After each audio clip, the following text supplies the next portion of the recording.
Welcome to the President Trump house. Be sure to invite people to the room. I'm trying to get my Bluetooth to work here, but it's just so many Bluetooth connection problems. What am I going to do? It's annoying. Hello?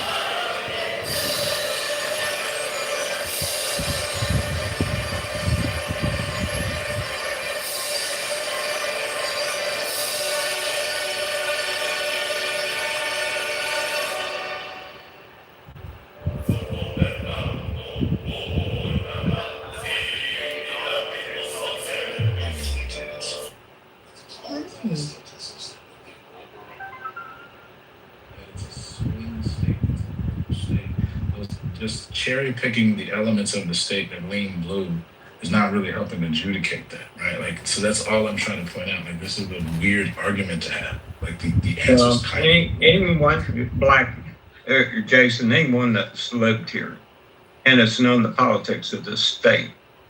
And some of my family was deep in Democratic politics, believe it or not. Okay, I'm not trying to challenge like your authentic. Well, I'm telling you, one purple. Like I'm just trying to make a general claim about the politics of the state of West Virginia, but it's not a controversial claim.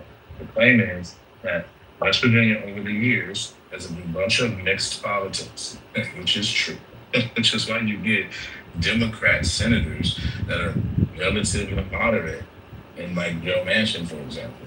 Right? Because we come from a political milieu that's really fucking mixed. There's a similar story to tell in Pennsylvania with Fetterman. There's a similar story to tell in Arizona with what used to be Sinema and others. Right? Like, that's all I'm trying to point out. That's not a controversial thing. It doesn't negate any of the deep history of your family or any of that shit. Like, that's just extra shit. Like, and the only thing I want to add, what I'm saying. The only thing I want to add is that, like, if we have to go back before the 50s, then we're going to have to start accounting for, like, the large party, like change of platform, right? Because the Republican Party obviously changed positions pretty strongly in the mid-50s and early 60s. And the Democrats changed a little bit as a result of that as well. But once we start getting that far back, then we're really on. Okay, the point still stands, but it's kind of a purple state, orange state, has some very strong pro-union, pro-Democrat elements, particularly around the deal and that type of shit. But we also have some pretty conservative shit too, particularly around the social conservatism, fiscal conservatism as well. There have been very famous Republicans in West Virginia.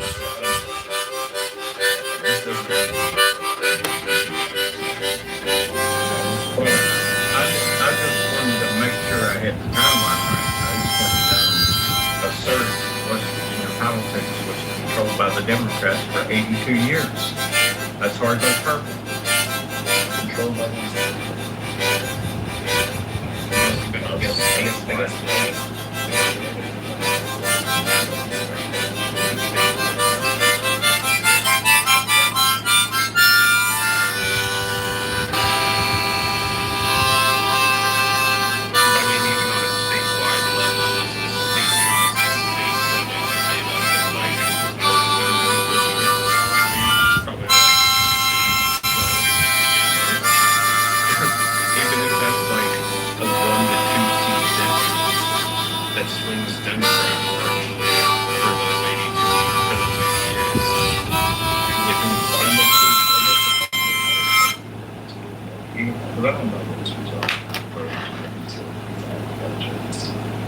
In West Virginia, Democrats are very like a fucking callous, contemporary power and Democrat road, and the reason why is because of all of the mixed politics in the state. Why they come from, but those Democrats also usually like a moderate that's the component. You can't account for those different sides without you're accounting for the complexity. That's all I'm trying to say. Yeah, that part is true, and the Democratic lane is mostly driven by because there's a lot of working class people here, so the main Democratic thrust in West Virginia revolves around workers' rights and protection for your average worker. You get it much outside that in the social issues, it's not so strong. That engagement. I think we can put this to bed and go back to a lot of people want us to continue to talk about West Virginia for something.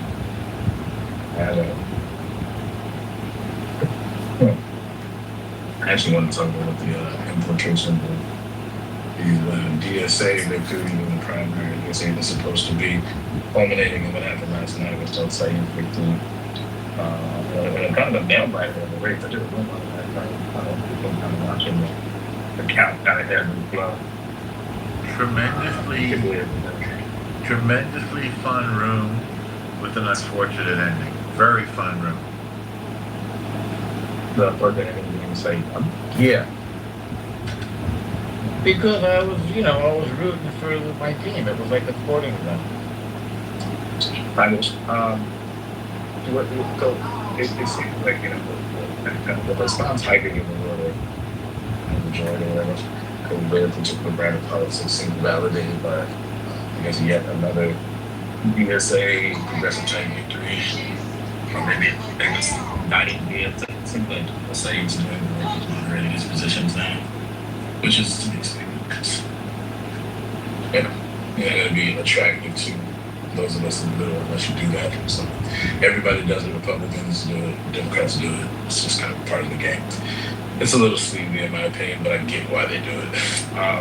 What I'm really curious about is is this really helping the Democratic Party or is it hurting them even more? Was it you that said, or somebody else said in the room that Republicans turned out to vote for El Sayed, keeping in mind it is a open primary. Was that you? No, somebody else said it. Yeah.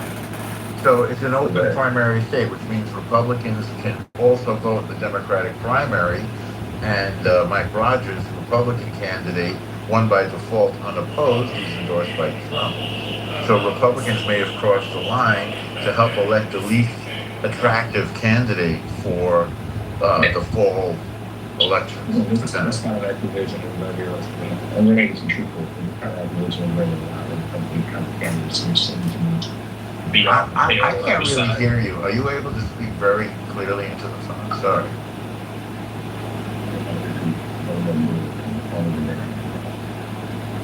You are black, you are garbled, it's a little matrixy, I can't hear you.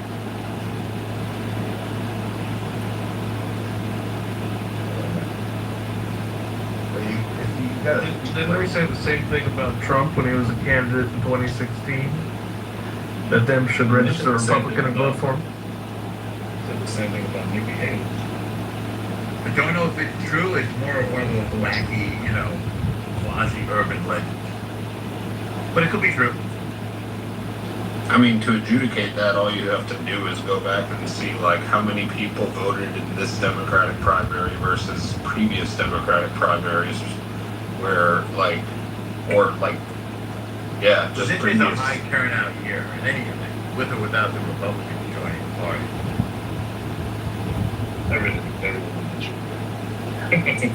Is this going to be a record turnout midterm? I think people are very motivated and active. People really do not care for El Trumpo. And I think they'll be motivated to turn out. Yeah, but I don't know if I'm not so worried about the Senate, but it's more about keeping the House. I mean, it's looking like Tallarico's even going to beat Ken Paxton in Texas. Sure. About that. Sure. He seems unlikely. Keep sending those checks, guys. Send those checks to Tallarico. Texas doesn't like those weirdo, young, he seems like, what's that guy's name?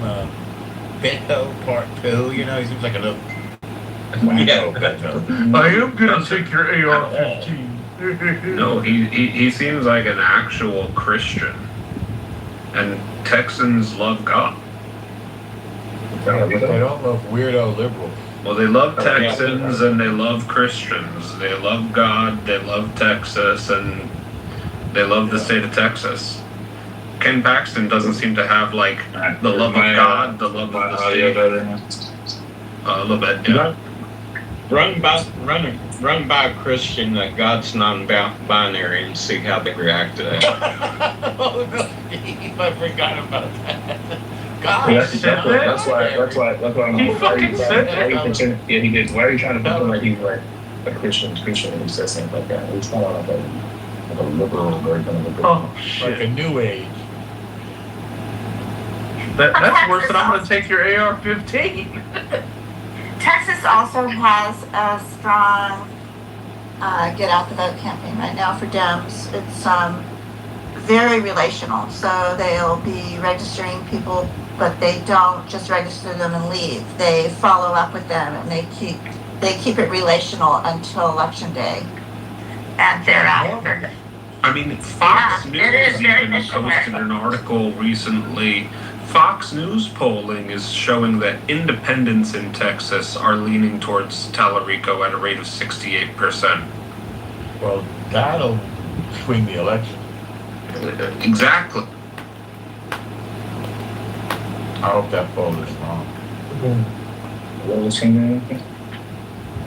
If independents vote at a clip of like 68 to 30, or 65 to 30, or 65 to 35, if independents vote overwhelmingly for Tallarico, that will swing the election. Why would independents vote for Tallarico? That's what the latest Fox News polling is showing, and the reason why is because Ken Paxton is like obviously a corrupt, hypocritical, like horrible criminal of a attorney general, and everybody knows it. That sounds like an objective appraisal. I'm sure that's just... I'm sure if you just go look at his record, you can decide for yourself whether you agree with it. I think it's true. Documented over. But like, what I don't understand is Here's an objective appraisal. James Tallarico has a But we're talking about Texas. That's the part that's not dialed with me. I think he is there. I just don't think Texas gives a shit. Don't forget about how many people have moved to Texas recently from out of state, from California and etc. And then that's an offset. Conservative Texas. I mean, the polls show Tallarico ahead by a couple of points. I'd say still within the margin of error. But the most interesting thing to me is when you get into the details of the polling. And like the fact that they have independents overwhelmingly supporting Tallarico at a clip of like 65 to 70%, and that Tallarico has more Democratic uniform support than Ken Paxton even has Republican uniform support. Those are pretty big facts. The polls also showed that El Sayed was ahead by 20 points last night, barely squeaked by like 20,000 votes. The polls are never allowed to have a pulse. Well, they can be. What? They can be. I mean, this is Fox News, which I would assume would be more favorable to Ken Paxton's audience if it. Depends on what poll they use. They have their own polling institution, don't they? I don't know. And they don't always report history on That was all out, but it said Trump was down about 4 percentage points, and I think he won it by 9. So I think we need to that. Florida, let me ask you: if you dug into that polling, what was the issue that was moving the independents in that poll? Well, the economy, for sure. It's the economy. And don't just take my word for it. Get Marshall in here. Marshall Rankin is literally on the ground, knocking on doors for local Republicans in South Texas on the border. And like, I'm sure he could tell you with great explanation, great clarity, great detail, exactly what those primary issues are. He just But said, yesterday or today that everybody he talks to is talking about affordability and economy. Everybody. Every door knocking. I'm texting that they're going to trust in Tallarico to address those issues. I guess. The other thing they don't like here is the fact that, you know, there's a handful of billionaires that are overwhelmingly dominant regarding in-state lobbying, in-state education, in-state real estate, in-state oil. There's like 3 or 4 fucking families in the state of Texas that have an extreme amount of influence in Texas politics when it comes to the Republican Party, at least. And Tallarico is a billionaire. Let's not get it twisted. Tallarico is a progressive. You know, he definitely has a moderate tone, and he's very calm, cool, and collected.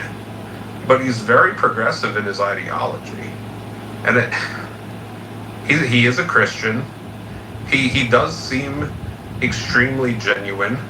I believe that he actually is in it for almost all the right reasons. I haven't seen any sort of hint of like, oh, this guy might actually be corrupt. Oh, this guy actually might just be in it for himself. Like, you have a hard time finding where Tallarico's flaws are, other than the fact that he believes in a like non-masculine God. Which, as a Jew, I'm surprised El Normo disagrees. Well, you mean You have no idea what it is to be a with Jew, that? Florida. You know more about the dark side of the moon than you do about what my thoughts are and what Jews' thoughts are. Well, Florida, could I just tell you something from someone that has been around a lot of churches. The stuff that you hear out of Tallarico, any church that I've ever been to, the preacher, if you would espouse something like that, at the end of the service would pull you off to the side and have a talk with you. It's that extreme in Christianity. Which is really silly to me. The idea that like the entire fundamental like element of a lot of churches is some sort of like personification of God and his identity, or rather its identity to be more specific. No, it's not that. There's fundamental teachings that, you know, let me give you an example. Okay? No, it's fine. I mean, we agree. They are fundamental teachings, right? But like the joke is that there's a personification of God that inherently makes it a masculine creature or feature of the universe. Well, I mean, the Bible itself describes it as the Father, the Son, and the Holy Spirit. I don't know how there's non-binary in that description. That's from the verses themselves. That's not some interpretation. That's literally in the text. And Tallarico doesn't only do that. I mean, I can't think of right off the top of my head, but he's perverted the teachings. And there's a chapter in the Bible, or a book. It's called 2 Timothy. And if you go to that and read chapter 4, a lot of Christians will look at that 2 Timothy chapter 4 and start reading and say, yeah, that's the guy right there that he's talking about.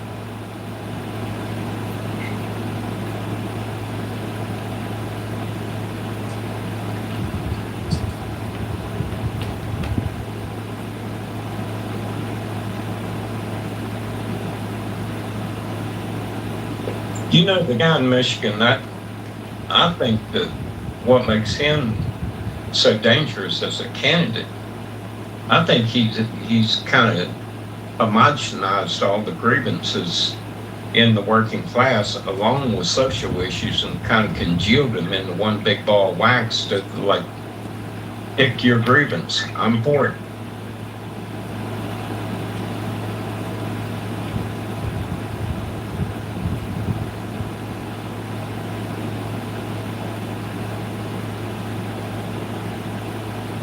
As far as the DSA goes, I think on a local level, they're helping the Democratic Party rebuild some sort of enthusiasm amongst people who are apathetic independents and also the base, the core of the liberal left.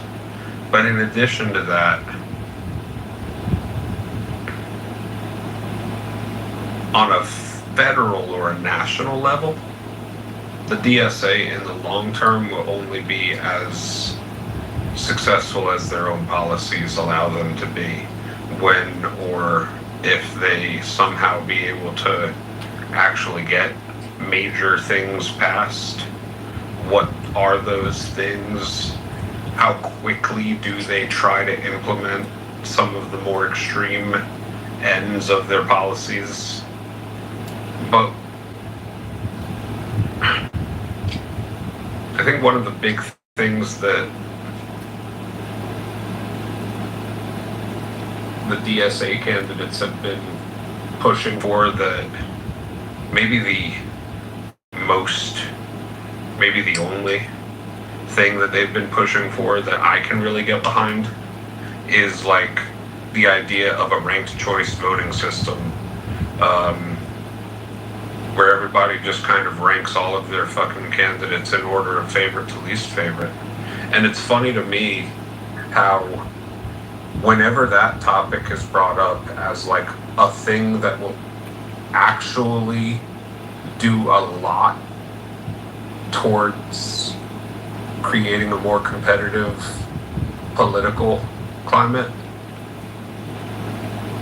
I can't find anybody who can really argue or debate that on any serious level, other than like, oh, ranked choice voting is too confusing. And it's like, if that's your only criticism, you just have never like taken a poll of people's favorite ice cream flavors in order of favorite to least favorite. I agree with you, Florida.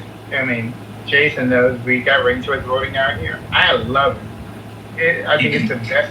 I think it's the best change that's ever happened, because you know because you don't have to pick from one party. You can pick across the board. And I think one of the most interesting things that happened through ranked choice voting is that even in districts that are Republican or Democratic safe, in California, when you think about either state or federal level, it does cause a different kind of debate. You're going to have two Republicans, sometimes, or two Democrats who hopefully are representing different spectrums of the party. And so people get some kind of actual substantive debate about which kind of Democrat or which